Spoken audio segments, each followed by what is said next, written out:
Bueno, vamos a leer la Biblia, hermanos. A eso vinimos, ¿eh? No hay más informes por ahora. Vamos a leer la Biblia. Vamos a leer en el libro que leímos hoy en la cena. ¿Qué libro leímos en la cena hoy? ¿Quién vino a la cena? Muy bien, ¿eh? Deuteronomio, capítulo 1. Es como dijimos hoy, el quinto libro de la Biblia. Y la autoría del libro se la adjudicamos a Moisés. Ustedes saben que Moisés escribió el Pentateuco. ¿Qué es el Pentateuco? Los primeros 5 libros de la Biblia. ¿Cuáles son los primeros 5 de la Biblia? Muy bien. ¿Cuál más? Levítico, muy bien. Números. Deuteronomio. ¿Qué más escribió Moisés? Muy bien. ¿Qué salmo escribió Moisés? El Salmo 90, que habla de la vida. En lo más vigoroso, ¿cuánto es la edad? 80 años. Dice, así que vamos a ver si llegamos. ¿Esta? Mari ya pasó todo. Muy bien, vamos todavía. Bueno, ese es un promedio. ¿Está? Hoy seguramente la vida se extiende un poco más. Pero dice la Biblia, con todo esto es trabajo y molestia, porque pronto pasan los años y volamos. Así dice, y esto no ha cambiado. Los años pasan pronto. ¿Está? Estamos recordando ahora de la plataforma vieja, bla, bla, bla, bla. Bueno, ya pasó. Pronto pasan los años, y esto es un motivo siempre de sabia reflexión para cada uno de nosotros. El tiempo pasa rápido. El tiempo es siempre el mismo, pero la percepción humana ha sido y es la misma. En el tiempo que escribió Moisés el Salmo, él dijo, pronto pasan los años. ¿Cuánto vivió Moisés? ¿Cuántos años vivió Moisés? ¿Quién se acuerda? 120 años. Y él dijo, pronto pasan. Pronto pasan y volamos. Deuteronomio capítulo 1, vamos a leer, hermanos. No vamos a leer todo el capítulo, invito a leerlos en casa para abreviar un poco el tiempo de la lectura. Y vamos a hablar de un tema, primero leemos y después decimos cuál es el tema. Deuteronomio 1:6. ¿Lo tienen todos? Leemos así. Jehová nuestro Dios nos habló en Horeb, diciendo, habéis estado bastante tiempo en este monte. Volveos e id al monte del Amorreo y a todas sus comarcas, en el Arabá, en el monte, en los valles, en el Negev y junto a la costa del mar, a la tierra del Cananeo y al Líbano, hasta el gran río, el río Éufrates. Mirad, dice Moisés en este relato, yo os he entregado la tierra. Entrad y poseed la tierra que Jehová juró a vuestros padres, a Abraham, Isaac y Jacob, que les daría a ellos y a su descendencia después de ellos. Versículo 21. Mira, Jehová tu Dios te ha entregado la tierra. Sube y toma posesión de ella, como Jehová el Dios de tus padres te ha dicho. No temas ni desmayes. Y vinisteis a mí todos vosotros y dijisteis, enviemos varones delante de nosotros que nos reconozcan la tierra y a su regreso nos traigan razón del camino por donde hemos de subir y de las ciudades a donde hemos de llegar. Y el dicho me pareció bien, y tomé 12 varones de entre vosotros, un varón por cada tribu, y se encaminaron y subieron al monte y llegaron hasta el valle de Escol y reconocieron la tierra. Y tomaron en sus manos del fruto del país y nos lo trajeron y nos dieron cuenta y dijeron, es buena la tierra que Jehová nuestro Dios nos da. Sin embargo, no quisisteis subir, antes fuisteis rebeldes al mandato de Jehová vuestro Dios. Versículo 30. Jehová vuestro Dios, el cual va delante de vosotros, Él peleará por vosotros conforme a todas las cosas que hizo por vosotros en Egipto, delante de vuestros ojos. Verso 32. Y aún con esto no creísteis a Jehová vuestro Dios. Versículo 34. Y oyó Jehová la voz de vuestras palabras y se enojó y juró diciendo: no verá hombre alguno de estos de esta mala generación la buena tierra que juré que había de dar a vuestros padres, excepto Caleb, hijo de Jefone. Él la verá y a él le daré la tierra que pisó y a sus hijos, porque ha seguido fielmente a Jehová. Verso 40. Pero vosotros volveos e id al desierto, camino del Mar Rojo. Entonces respondisteis y me dijisteis: hemos pecado contra Jehová, nosotros subiremos y pelearemos conforme a todo lo que Jehová nuestro Dios nos ha mandado. Y os armasteis cada uno con sus armas de guerra, y os preparasteis para subir al monte. Y Jehová me dijo: diles, no subáis ni peleéis, pues no estoy entre vosotros, para que no seáis derrotados por vuestros enemigos.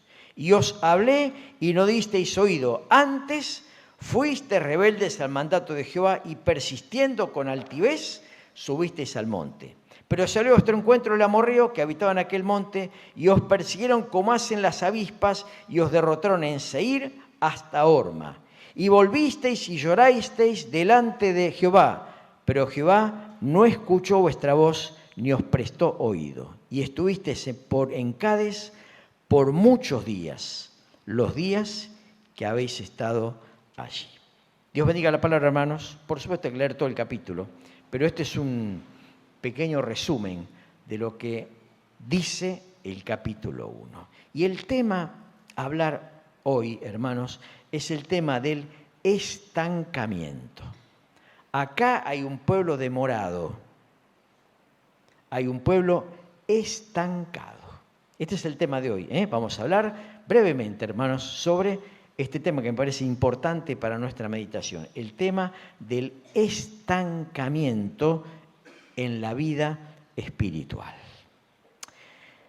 El libro de Deuteronomio, como dijimos hoy, es un libro escrito por Moisés en el campo de Moab, poco antes que el pueblo ingresara en la tierra prometida por Dios a Abraham. Génesis capítulo 12 está la promesa de Dios a Abraham. Hay que remitirse a ese capítulo para entender un poco más. El título del libro proviene del griego. Deuteronomio significa segunda ley. Aunque en realidad no es una segunda ley, sino la repetición de la ley dada a una nueva generación que no había visto lo que Dios hizo en Egipto. Así que Deuteronomio son las instrucciones que Dios da a esta generación que no había sido testigo de la gran liberación de la servidumbre egipcia y que aún no había madurado en la larga peregrinación del desierto. Si uno estudia el libro tiene 3 discursos de Moisés. El primero es un discurso histórico, que es lo que leímos, capítulo 1 al capítulo 4, con las instrucciones a la nueva generación. El segundo es un discurso profético, que está, legislativo, entre los capítulos 5 y el capítulo 28. Y el último es un discurso profético, que abarca los capítulos 29 y 30, que contiene un pacto, que es el pacto palestino, que aún no tiene su pleno cumplimiento. Es un pacto que Dios hizo con Israel, pero que aún no se ha cumplido totalmente, el pacto palestino. Y termina el libro con las instrucciones de Moisés a Josué, del cántico de Moisés y finalmente la muerte de Moisés en el capítulo 34 del libro de Deuteronomio. ¿Por qué digo todo esto? Bueno, porque siempre me gusta cuando uno lee algo en un libro, tener una idea de qué trata el libro, si no es como tomar algo así medio a los arañazos y uno no entiende totalmente esto. Entonces, concretamente, el libro de Deuteronomio es un libro de instrucción para una nueva generación, porque la generación anterior habría de quedar en el desierto. Y este es el tema de hoy, el tema del estancamiento. Yo quiero hablar, hermanos, de 3 puntos en cuanto a este tema. En primer lugar, las razones del estancamiento. Segundo lugar, la manifestación del estancamiento. Y tercer lugar, la reflexión personal acerca del estancamiento. ¿Se entiende entonces? Primero vamos a ver las razones. Segundo, las manifestaciones. Y tercero, ¿qué reflexión me merece todo esto? Para el primer punto hemos leído Deuteronomio capítulo 1. Y en la lectura que hemos tenido podemos meditar en 3 razones del estancamiento del pueblo. Razones para mirar en nuestra experiencia particular. La primera razón es la falta de confianza en las promesas de Dios. Leímos el versículo 8.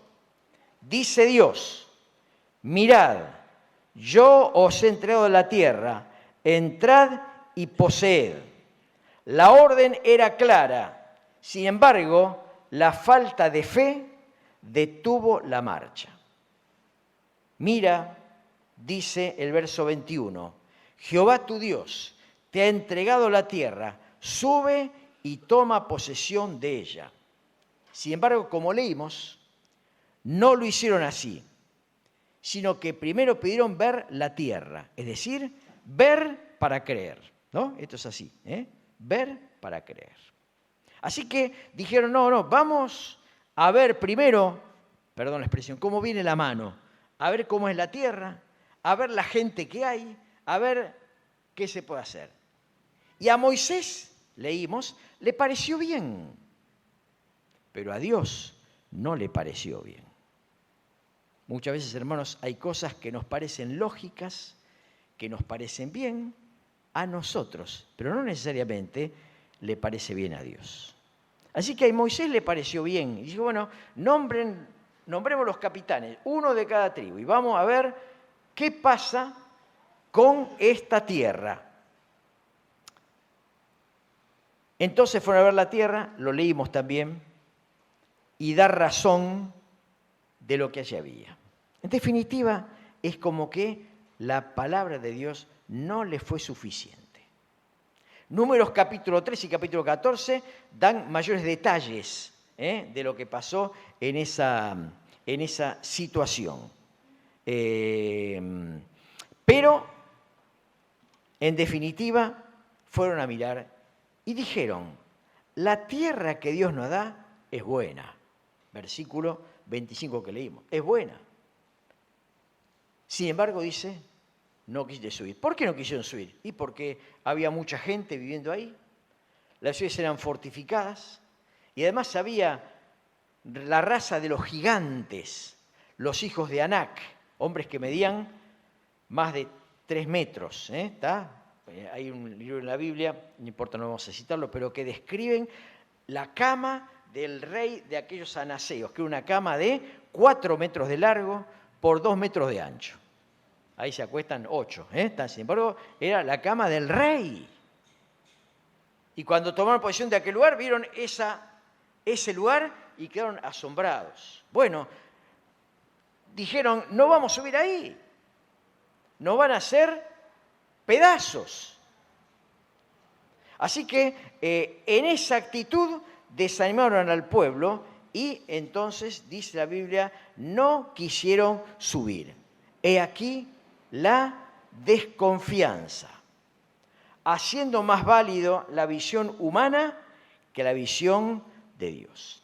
Es cierto, todo eso era verdad, pero también era verdad que, lo que leímos en el versículo 30, Jehová, el cual va delante de vosotros, Él peleará por vosotros, conforme a todas las cosas que hizo por vosotros en Egipto, delante de vuestros ojos. Nos hace pensar en lo que pasó mucho tiempo después.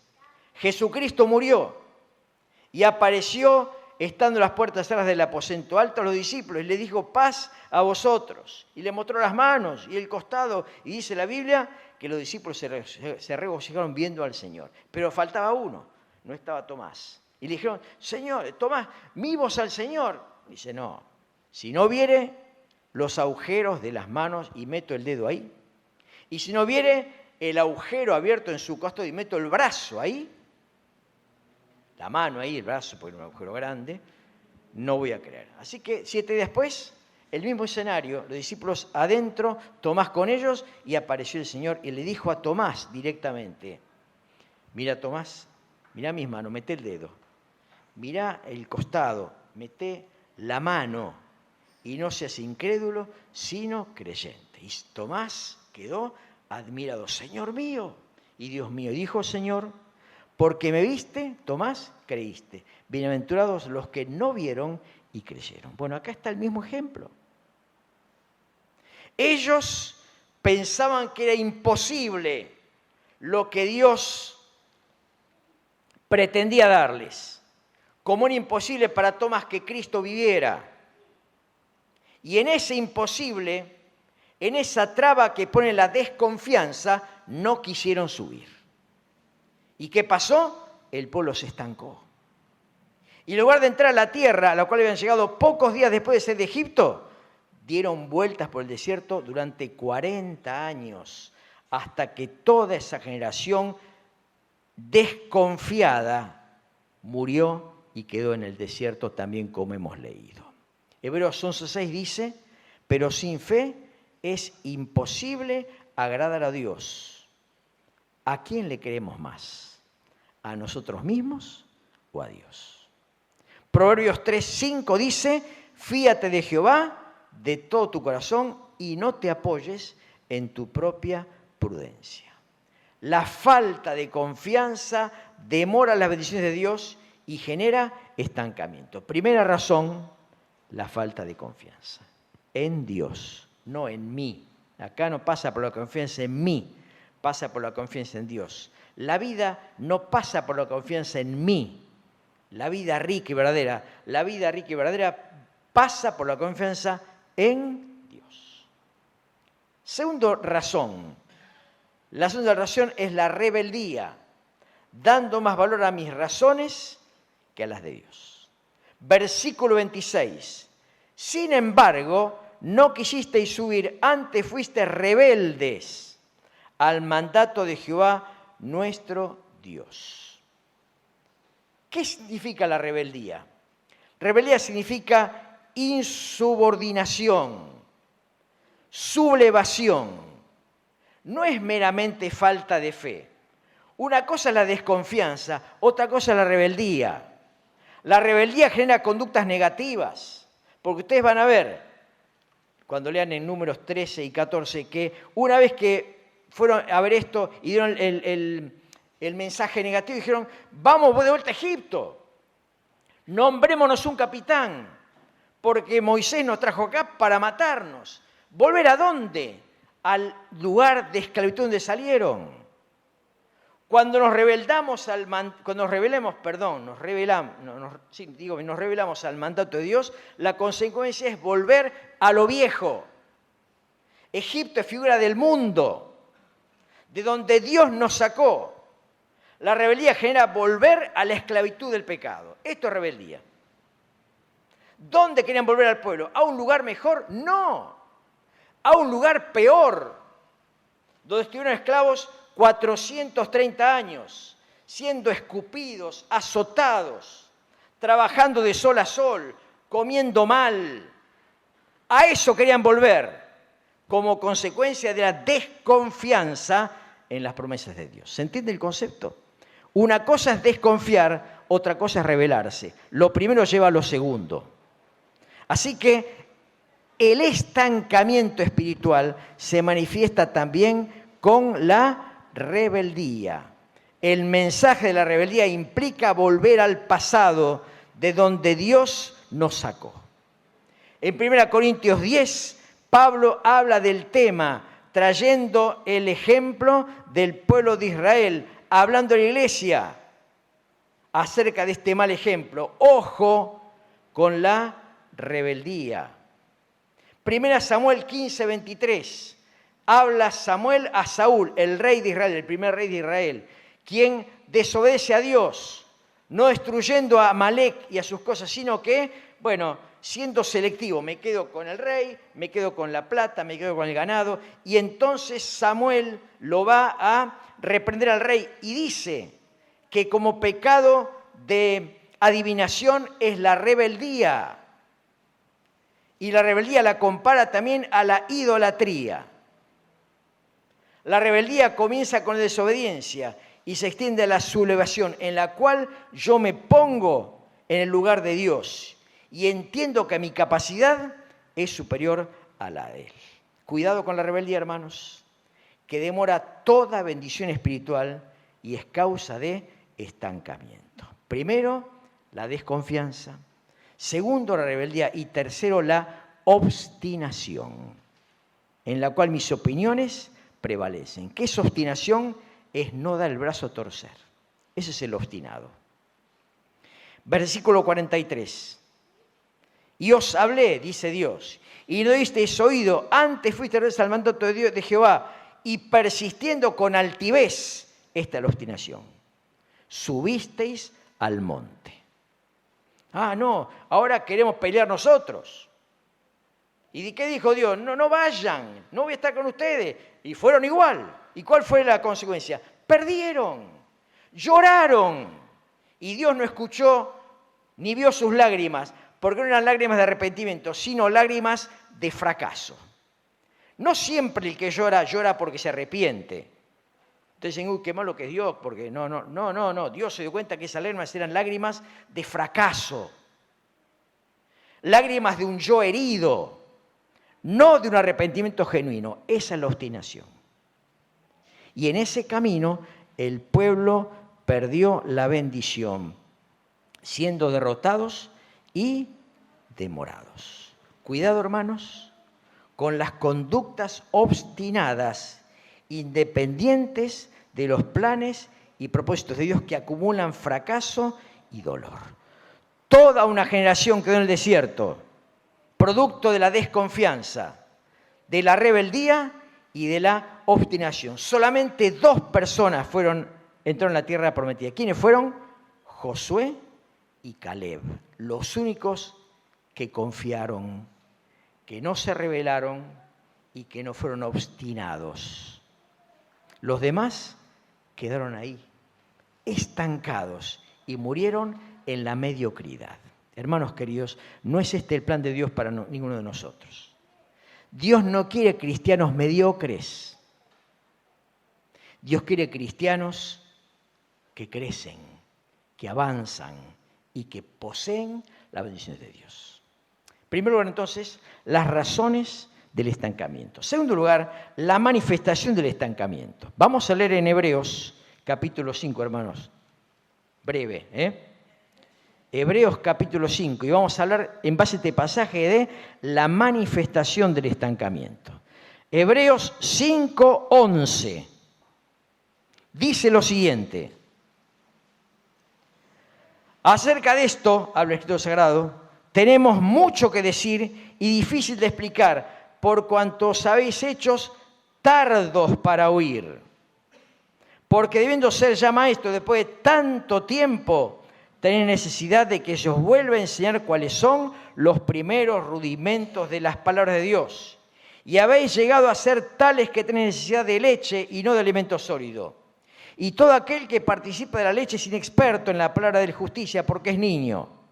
Pero el alimento sólido es para los que han alcanzado madurez, para los que por el uso tienen los sentidos ejercitados en el discernimiento del bien y del mal. Por tanto, dejando ya los rudimentos de la doctrina de Cristo, vamos adelante a la perfección. El verso 12 que leímos define claramente la manifestación del estancamiento. ¿Qué dice ahí?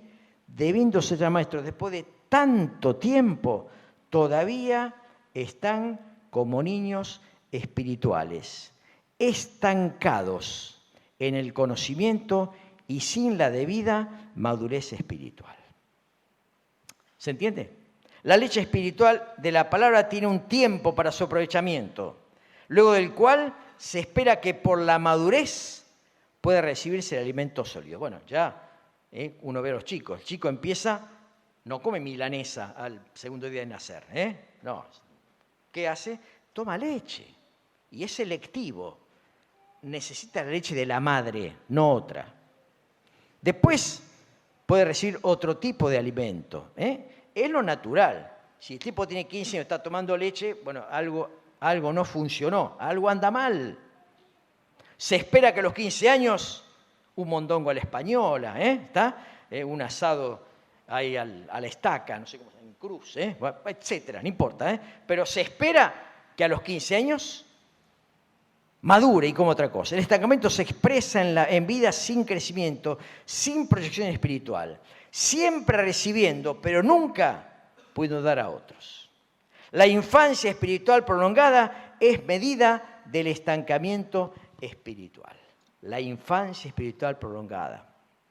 La contrapartida es la madurez, a lo cual normalmente somos llamados.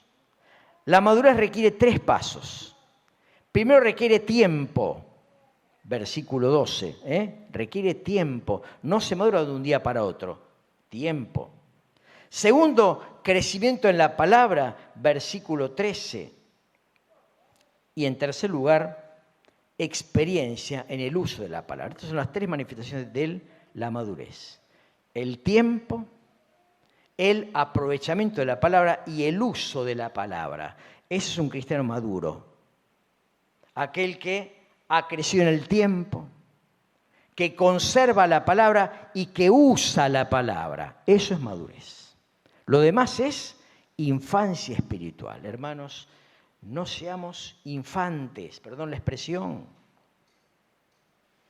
Tenemos que madurar.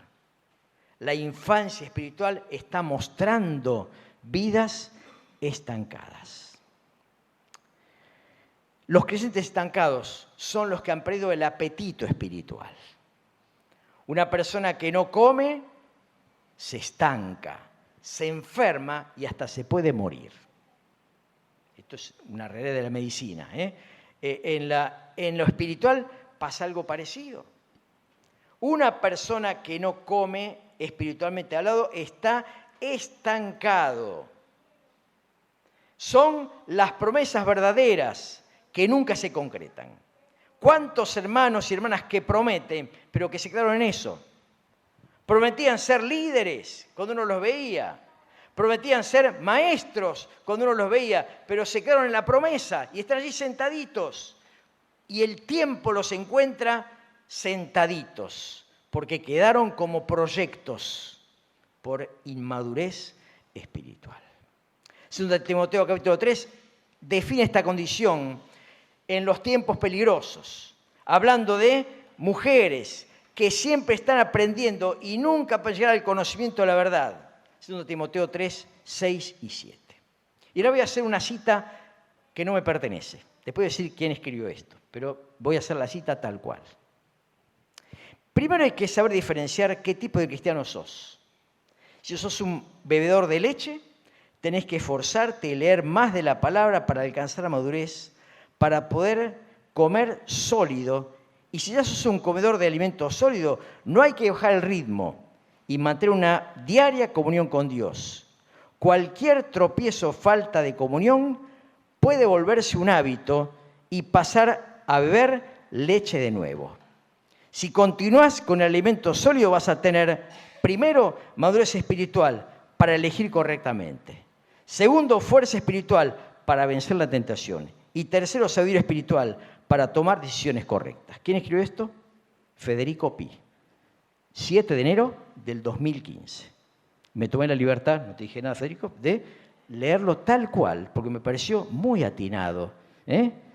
Hace 10 años. En un devocional familiar, Federico compartía esto. Y acá está. Y de estos 3 elementos importantes: madurez, fuerza y sabiduría espiritual. Son signos del creyente que creció, que dejó de ser proyecto para ser realidad. Hermanos, 2026, dejemos de ser proyecto, seamos creyentes reales, que la iglesia necesita para expandirse.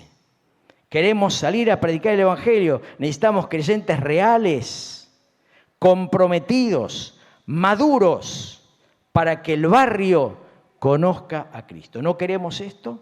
Entonces dejemos de ser proyectos para ser creyentes maduros. Y el tiempo se fue y termino con la reflexión personal. Salmo 139, versículo 23. Y termino con esto. Salmo 139, versículo 23. Escribe David y dice: examíname, oh Dios, y conoce mi corazón.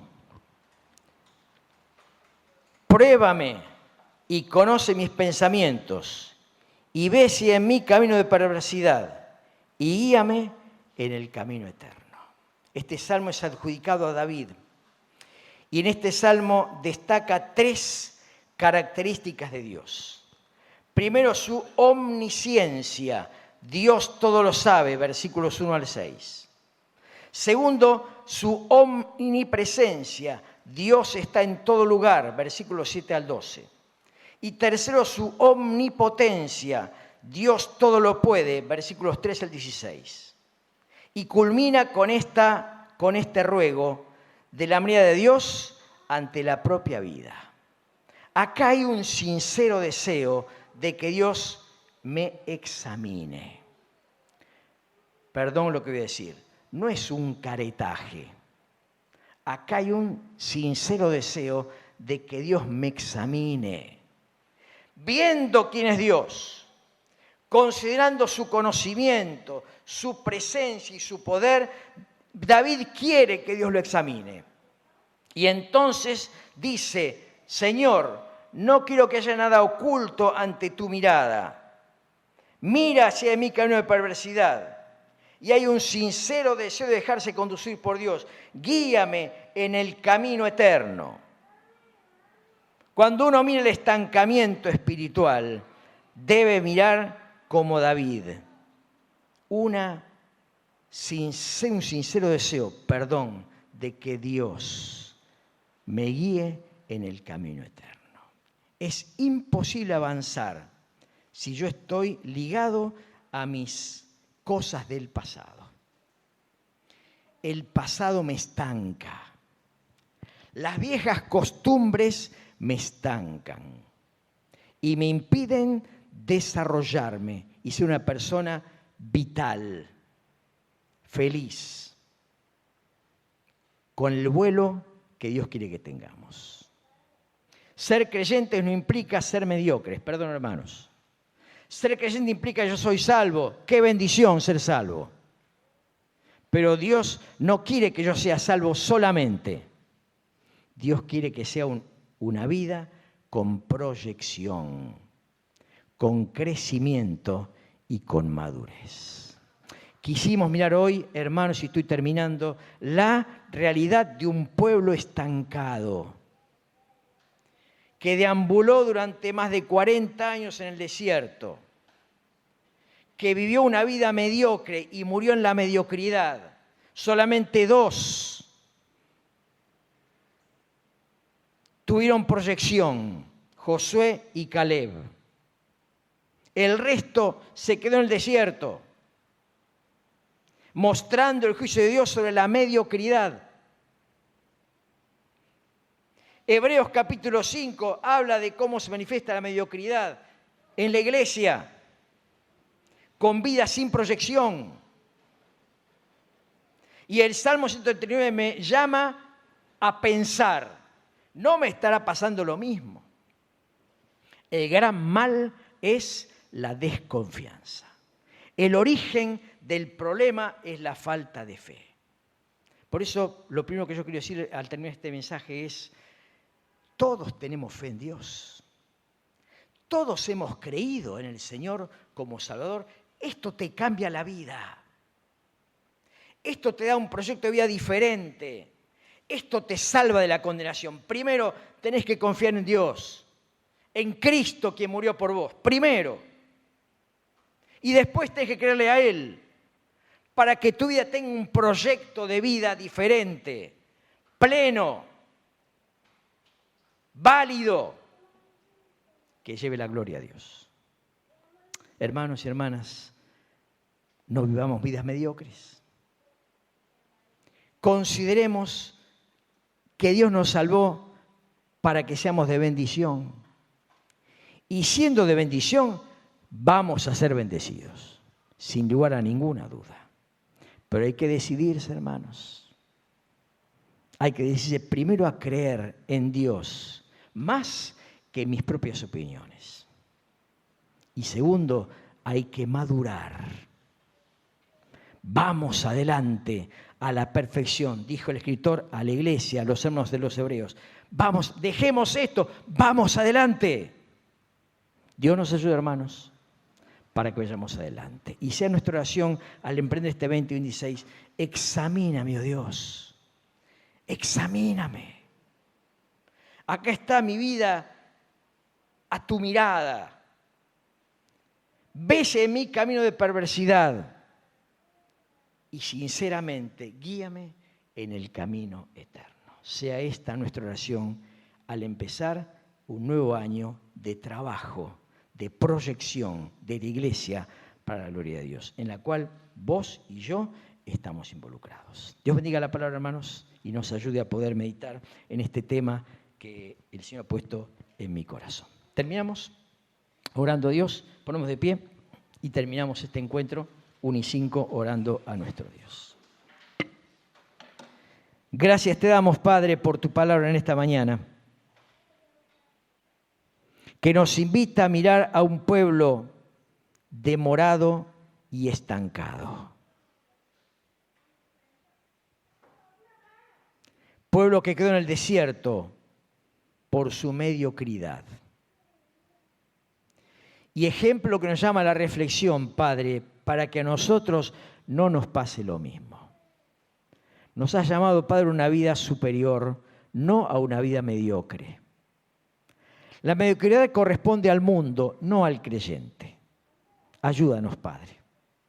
Como leímos hoy, examínanos. Mira nuestros caminos. Quítanos de caminos de perversidad y guíanos a todos los aquí presentes en el camino eterno, cuya fuente es Cristo y cuya proyección es la eternidad. Señor, gracias por tu palabra, aplícala. Haznos ser creyentes maduros.